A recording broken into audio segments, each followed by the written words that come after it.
Oggi portiamo una sfida fra iPhone 15 Pro Max che viene tanto comparato con le macchine fotografiche professionali. Vediamo subito come lavorerà questo nuovo iPhone 15 Pro Max e vediamo subito se sarà ai livelli di questi obiettivi. Vi dico subito solo che questo obiettivo assieme a questa macchina fotografica vale all'incirca 3.500 euro. All'uscita infatti solo l'obiettivo valeva 2.000 euro. Quindi iniziamo subito il video. Come avete visto dal titolo e dalla intro, oggi andremo a comparare la mia Nikon D610 con i vari obiettivi con iPhone 15 Pro Max che ho testato un sabato a fare fotografie per recensirlo, per compararlo con S23 Ultra, che il video è già uscito sul canale. Se ve lo siete persi andatevelo a cercare. E naturalmente siamo andati a compararlo col mio corpo macchina. Perché? Perché ho visto che molti creator dicono che è allo stesso livello di un corpo macchina professionale, ma noi siamo andati a testarlo e vedremo se in ogni ottica sarà al livello di una macchina professionale oppure no. Scrivetemi sotto nei commenti se secondo voi, prima di continuare il video, sarà allo stesso livello del mio corpo macchina professionale o ogni obiettivo si vedrà una netta differenza. Andremo a replicare qualsiasi ottica di iPhone 15 Pro Max con i miei vari obiettivi. Partiremo da un ultra grandangolo che io andrò a replicare con un 20 mm a f2.8, poi andremo a replicare un'ottica principale a 1x dell'iPhone che sarebbe intorno ai 23 mm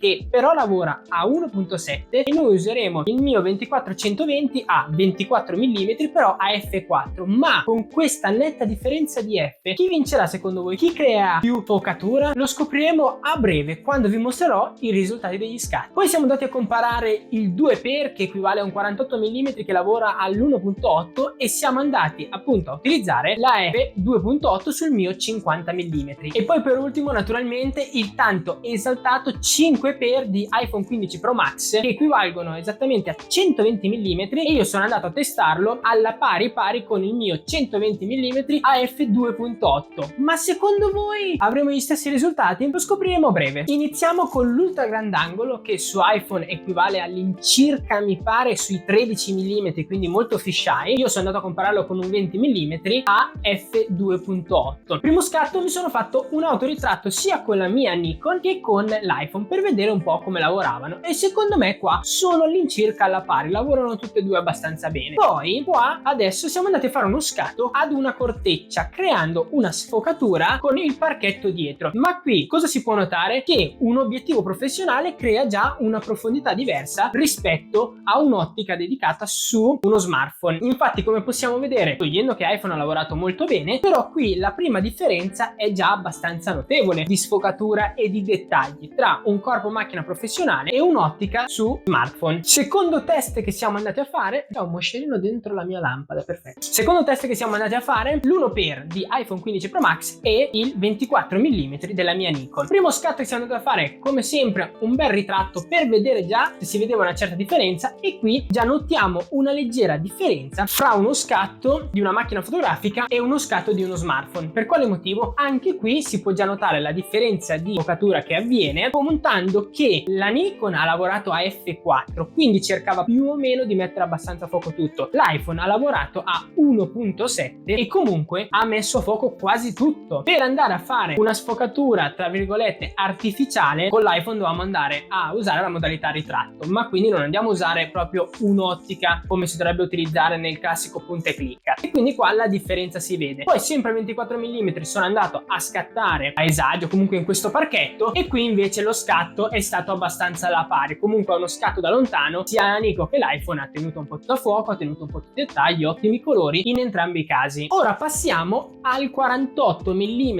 di iPhone 15 Pro Max che sarebbe il 2x e il 50 mm della mia Nikon, entrambe a f1.8 quindi con una f molto aperta. Siamo andati a fare due generi di scatti e qui secondo me ha lavorato abbastanza bene iPhone, si è comportato molto bene. Abbiamo scattato in entrambi i casi un ritratto anche col 50 mm anche se mi sono trovato molto vicino comunque con la Nikon, però siamo riusciti e si vede un ottimo sfocato che riesce a creare la Nikon. E poi siamo andati a scattare uno scatto con iPhone 15 Pro Max 2x ritratto, e qui comunque appunto con la modalità ritratto si viene a creare un ottimo sfocato da parte di iPhone, ma qua è un po' più artificiale dalla parte di iPhone. Poi siamo andati a scattare senza modalità ritratto con iPhone a un rametto di una pianta, e qui secondo me ha creato un'ottima sfocatura. Ma per quale motivo? Perché eravamo abbastanza vicini al soggetto, quindi ha dovuto mettere a fuoco più un soggetto che lo sfondo, e quindi qua la sfocatura si è venuta a creare come si deve. Abbiamo scattato anche con il 50 mm, però anche qui comunque la differenza è notevole fra un obiettivo e un'ottica dedicata su uno smartphone. Fatemi sapere nei commenti cosa ne pensate. Come ultima fotografia, ragazzi, abbiamo comparato il 5x ottico tanto atteso di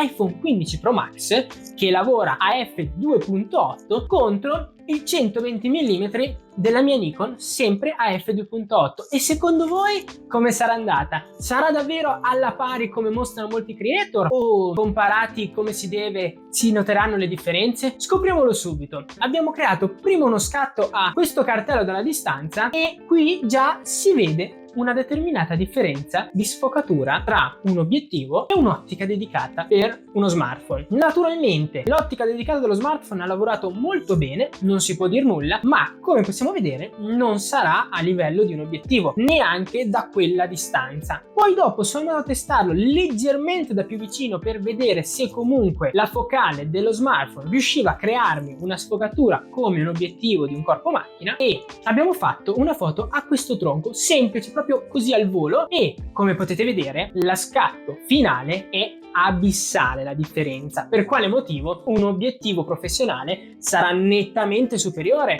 a creare uno sfocato rispetto comunque a un'ottica dedicata di iPhone 15 Pro Max. Lavora molto bene, ma non potrà mai essere alla pari a un obiettivo professionale. Da stessa distanza, stessa apertura focale, eccetera. Non sarà mai alla pari. Quindi quelle dimostrazioni che sono state fatte da diversi creator si vede che sono state un po' modificate senza lavorare con la stessa F, perché quando si lavora nello stesso modo le differenze si vedono. Perché comunque, con tutto che un iPhone 15 Pro Max lavora molto bene e mi è molto piaciuto utilizzarlo in quelle 6 ore, la differenza di un obiettivo dedicato è proprio abissale, non sarà mai allo stesso livello. Possiamo metterlo in modalità ritratto, però naturalmente la sfocatura di un obiettivo professionale sarà sempre diversa e si vedrà la differenza, perché quella 5x magari in modalità ritratto comunque è una sfocatura artificiale che cerca di farti lo smartphone. Quindi quali sono le conclusioni? Alla fine, come si poteva immaginare, il corpo macchina vince e sarà sempre superiore a uno smartphone, se no non avrebbe più senso portarsi in giro per esempio il mio corpo macchina da 2 kg e passa, ma porterei direttamente dietro uno smartphone che fine così me lo tengo in tasca, quando c'ho voglia lo tiro fuori e scatto,